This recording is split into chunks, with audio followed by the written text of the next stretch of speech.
Hello.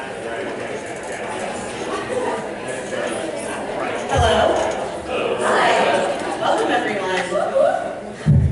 My name is Erin Dunn, and I'm the Assistant Curator at Telfair Museums. It is my pleasure to welcome you to the Artist Talk for Folklore, a site-specific art installation at the Jepson Center by Jessica Pope. I want to briefly say a few words about the project, and then I'll invite Jessica to join me on stage for a Q&A. There will be time at the end for questions from the audience, followed by a group viewing of folklore outside. Doors to the museum will remain open until 7:30. First, I want to extend my thanks to everyone that helped with the planning and installation of folklore, including Telfair staff, Jessica Estes, Heath Rich, and Luton Pavlovic. And of course, I want to thank Jessica for her vision, for the countless hours she spent working on the quilts, and for the positive and enthusiastic energy she brought to every aspect of this project. Folklore is the fourth installation for Telfair's annual call to artists, Foxton Breakout, which began in the spring of 2016. For the past 4 years, the project has continued to offer local artists the opportunity to create a museum-sponsored public art installation that involves activating 6 windows facing Barnard Street at the Jepson Center. The artist is chosen by a guest judge based on the criteria of creativity, originality, feasibility, visual appeal, as well as resourcefulness and suitability in the space. Foxton Breakout is part of Telfair Museum's Art 912 initiative, which is dedicated to raising the visibility and promoting the vitality of artists living and working in Savannah. The guest judge for this year was independent curator Chad Allagood, who previously worked at the Crystal Bridges Museum of Art and was the curator for State of the Art Discovering American Art Now, which was exhibited at Telfair Museums in 2016. That exhibition greatly influenced Telfair's own desire to begin exploring the state of the art here in our own community. Allagood chose Pope's proposal out of many submissions, writing that, quote, "I love how her project weaves together different media and techniques, creating a visual experiences that promises to be striking from afar and engrossing at close range. Because various materials included in the work are transparent and translucent, the experience will subtly shift throughout the day depending on light conditions, making it an especially appropriate project for the space. Additionally, the artist's use of a vocabulary of nostalgia, quilt patterns, photochrome slides, and handwritten notes invites viewers to find narrative connections to his work, to the work. And now a little bit about our artist. Jessica Pope lives and works in Savannah, Georgia. She received her BFA in Textiles and Printmaking from the Savannah College of Art and Design in 2005.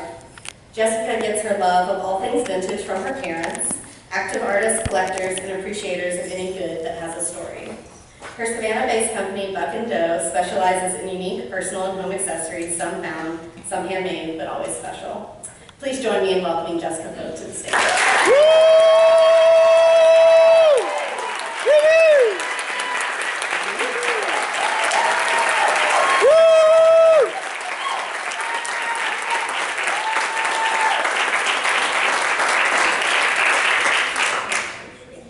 I'm on the microphone again. Can you hear me?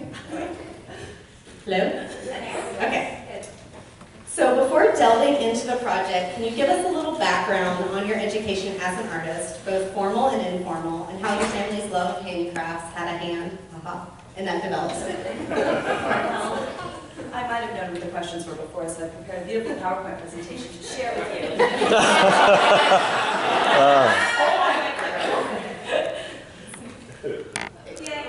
I know, it's so good. So, I think because I was the first grandchild, everybody was super into doing everything with me. So I was lucky enough to know both sets of my great-grandparents, grandparents, and obviously my parents were all makers, but every single one of them gave me something different. And I think when I was really starting to examine through this project what they all gave me, I could kind of identify the different things that I pulled from each one of them. So like my great-grandmother, she was a quiller, a quilter, a crocheter, a knitter, and whenever I was over at her house, we would just do whatever, I wanted to do or learn. So I think just their, ideas about the intimacy of making something small to give to somebody or to keep for yourself, there was always just like little memories happening all the time with the making. And I was so just connected to all of that. So I feel my journey to SCAD really was through all of the little things the crafts that I learned from my family for sure. So I grew up in California, where most of my great-grandparents and my grandparents lived, and then we moved to Idaho when I was about 11. And I really started kind of delving more into graphic design and fibers kind of techniques, and then I was given the opportunity to come to SCAD in my junior year of high school. And I did the Rising Star program. It was so incredible, and I knew that I wanted to come back to Savannah, so I did. And initially I was very interested in graphic design, but I didn't really like sitting behind a computer, so I moved into more hands-on things, and then kind of saw how quilting or how like fibers and textiles could really work with printmaking and other sorts of making, so I started kind of combining things. In my personal work now, I really focus on making product to sell, like old stuff, so like journals, lots of people know like journals and bow ties and things like that is kind of what Buck and Doe specializes in, but to get here, I've never done any fine art. So this was kind of my first foray into fine art in a museum, which is crazy.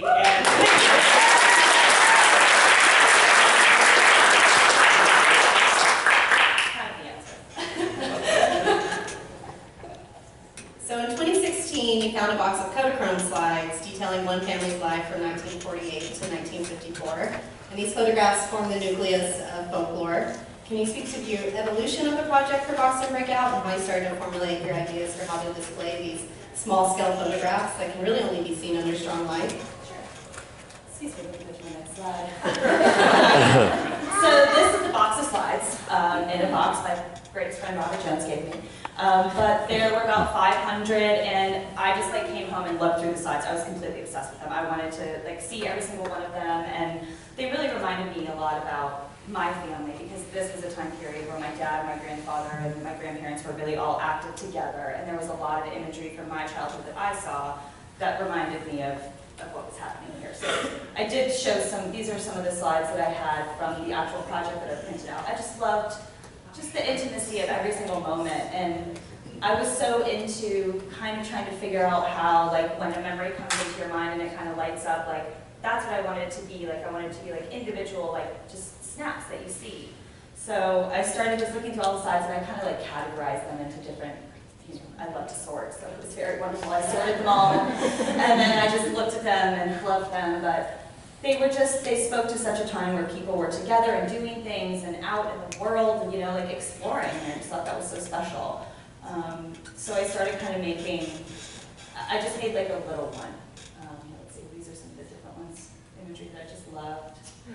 So beautiful. Yeah. So I'd already been making these to sell, like these little suitcases at Picker Joe's Antique Mall, if anyone would like to go. But I was playing with, actually these are from my friend David Levy, who's here, these beautiful pictures of these women that went to school together in, I think it was in Florida. And so I started just kind of playing with all of those, and then I got to just thinking about how they could be like on a window or on a piece of glass that I could kind of light from behind. Like, how would I do that? But it was just like single ones. Like, I just wanted to make a little one. So this is kind of the first iteration of what I was doing.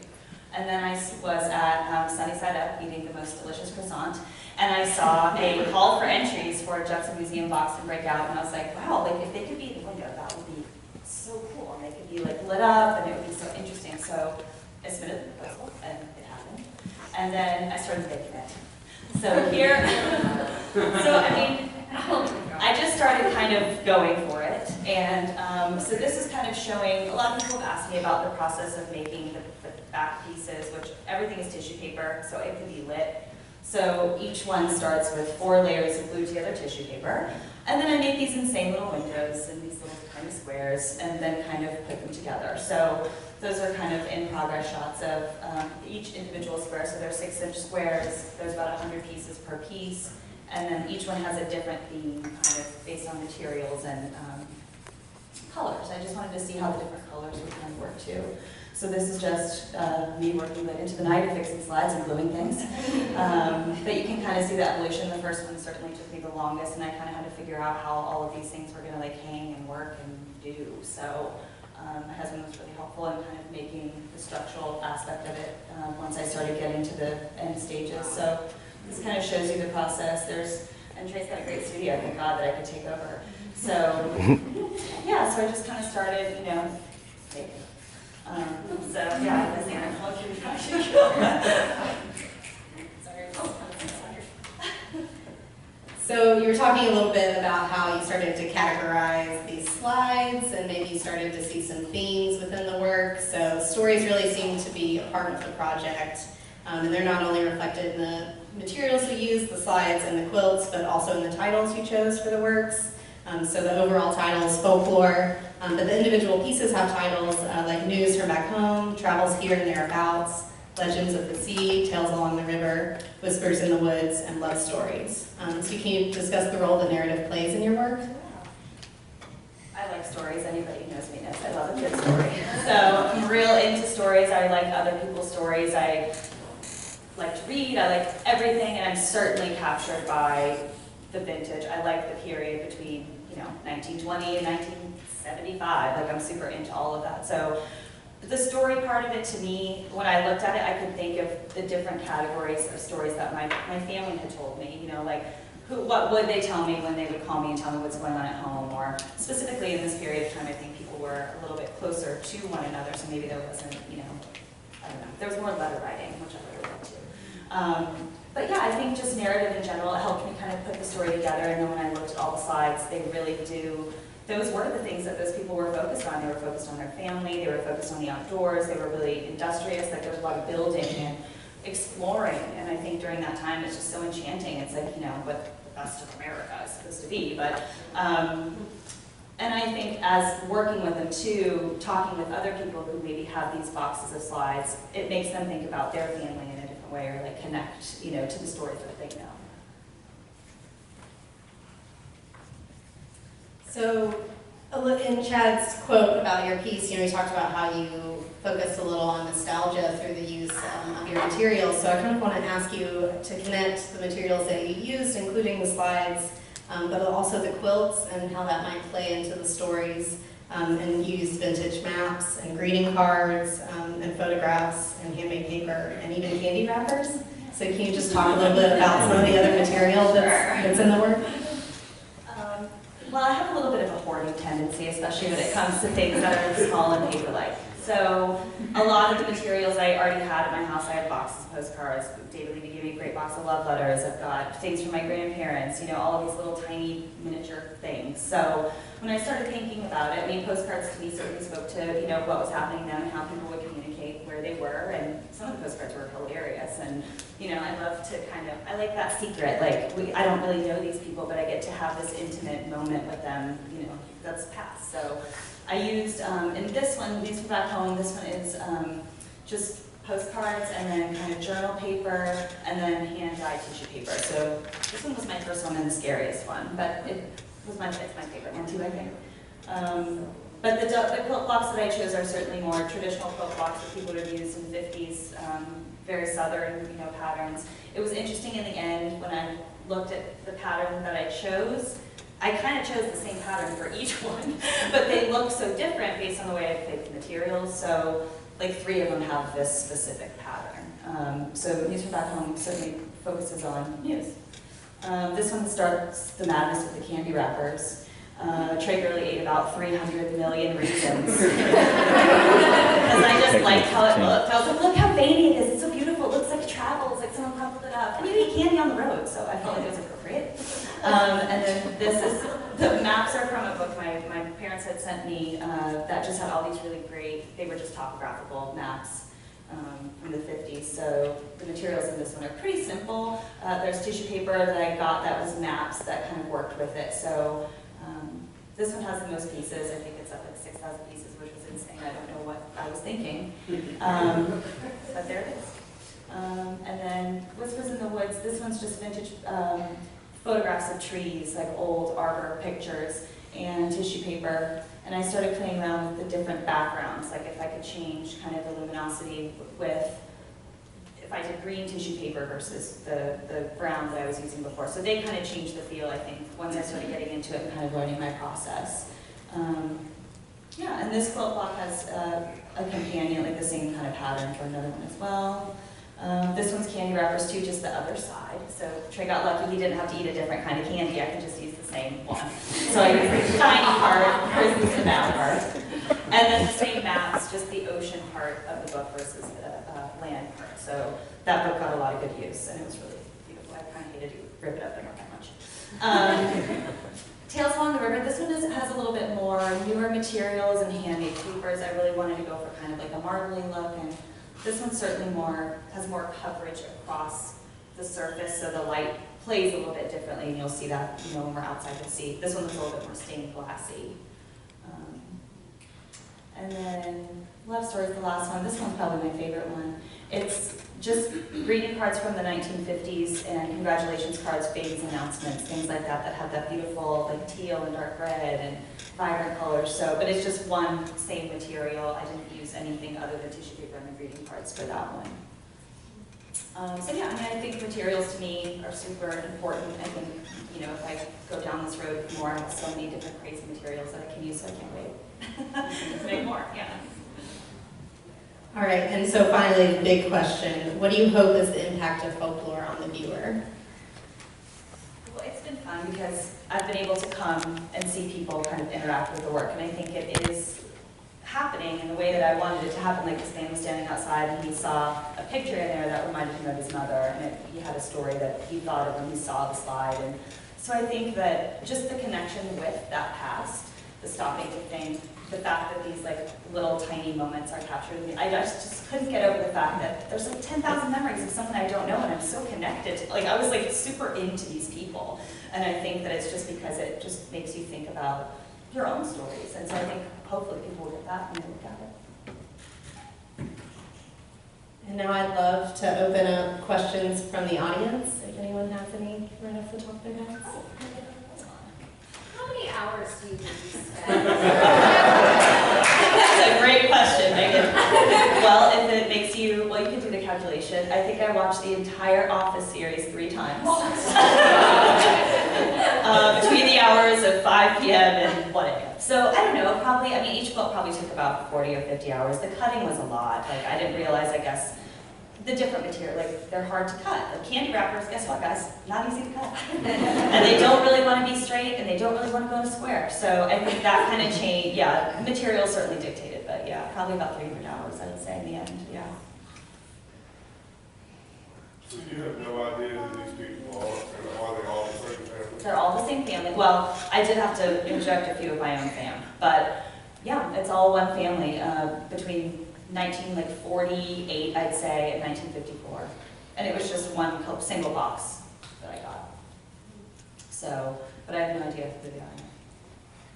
If you recognize anyone, let them know. They're here. Oh, dear. So you talk about like the comforts of home and the comforts of family, and I'm just taken by the fact that you did the quilting pattern. Like, which came first, the idea of the quilt or the idea of family? I think the idea of the quilt, just because I've been really, I think even since college, I took a great quilt class in college that I did a lot of paper quilting just to template things out, and I'm so attracted to the different materials and how fabric's one thing, but paper can be so crisp and perfect, and so for my OCD, it's just wonderful. So I love quilting. And it just seemed like it worked out, and then since I already was doing some that had that focused image in the middle, I figured if I could just figure out how to get the light through there, then I could just start kind of building them. So. Oh, Tammy. Thank you. I know you said you love working with your hands in general with art, and I was wondering if you ever had any art-related injuries or scars or anything. Yeah, my hands look real rough. And Trey always says that I'm just gonna like burn the house down probably, or myself. I had an exploding glue gun, but that did not injure me, thank God. And I burned myself in the oven. But no, I probably don't have the nicest hands, and I am in sales, so I probably should have better. But they always are getting dinged up and like nicked. Great question. Yes. Did you say that you dyed tissue paper? So yeah, so the first one, when I was really ambitious, I thought I could like paint all the colors, and that would work out, but then some of the colors would run out, and so I just went with colored tissue paper. I thought that might be a little bit better. So you just painted it? The first one I painted, yeah. The first one used from back home, I painted that one, yeah. Oh, question from the back. Yes. Do you have any of the candy left, or a tray eat it all? There's still some left if you'd like to come eat it.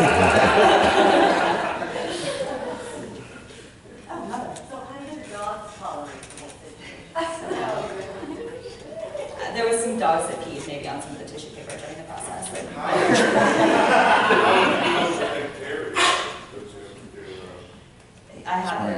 that winter. I have a interesting 4-month color on dog there. that is not really custom. able to leave my side, so I did do a lot of work with babysitting the dog in it, but.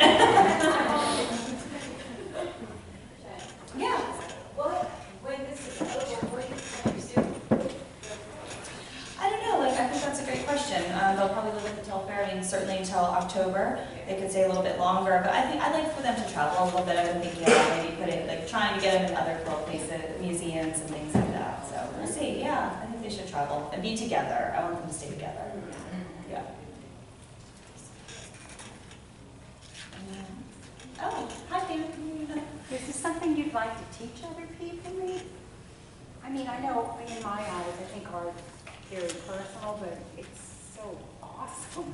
Yeah, I mean, I think quilting in general, I just love, I mean, whether it's paper piecing or actual quilting. So, I don't know, I think the process is really probably dumb, like insane steps. So it'd be hard for me to kind of go through the whole process and like teach somebody, but I think on a simpler level for sure. I think they look great as just like single squares too. Like they're so pretty and just having one little slide is nice. But yeah, I think a lot of people have slides and boxes that maybe could come out. So if anybody would like to mimic, more than welcome to.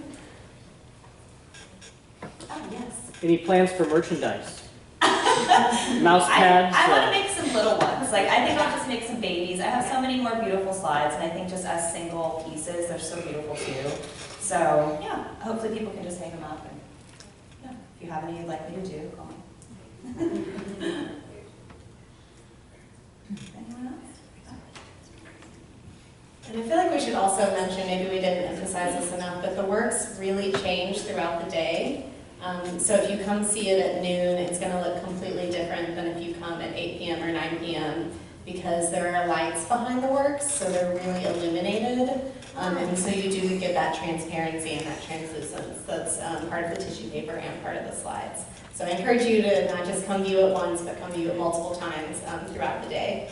So, well, this is the end of the artist talk portion, but I'd like to invite everyone to walk outside and go view the works as a group, and we'll have the reception going on until 7:30, so please just enjoy yourselves, and thank you so much for coming.